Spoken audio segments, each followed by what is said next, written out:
అయ్యా నమస్కారం అండి. నమస్కారం బాలరాజు. ఏం సంగతులు? ఏముందండి ఖాళీగానండి.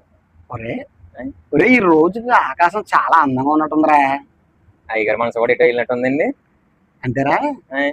ఈ జొమాటోలు టమాటాలు వచ్చిన తర్వాత సరిగ్గా చేపలు పూసి తినడమే తగ్గిపోయిందిరా బాలరాజు. పంపు చెట్టు దగ్గర పొయ్యన పెట్టేమంటారండి. ఒరే ఓయోలు గీయోలు వచ్చిన తర్వాత ఈ పంపు చెట్లు పొయ్యిలు అన్ని పోయినాయిరా. నిజమే. ఆ రోజులే మంచిరా, మామూలుగా ఉండేది కాదు. అలా పొలానికి వెళ్ళడం, అలా దున్నేసి రావడం. ఏముందిరా, పొలం ఎక్కడుందో తెలియదు, ఉన్న పొలాన్ని ఎక్కడ దున్నాలో తెలియదు. అయినా ఇప్పుడేముందిరా, అలా పంపు సెట్కి వెళ్ళిపోవడమా, చిన్న తేడా కొట్టింది అనుకో వెంటనే ఆయిల్ మార్చేసుకోనిరా. ఏమైందండి? పంపుకి ఏ ఆయిల్ ఉంటుందో ఆయిల్ మారుతాం ఏదని. ఆయన ఇప్పుడు పంపు సెట్లు పెద్ద ఫోర్స్కి ఏం వాటర్ కొట్టట్లేదురా.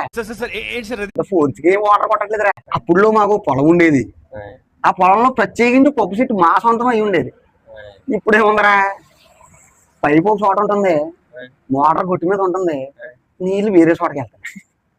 అయినా ఇప్పుడున్న ఇంజిన్లకి అప్పుడున్నంత కెపాసిటీ స్ట్రాంగ్నెస్ లేదురా.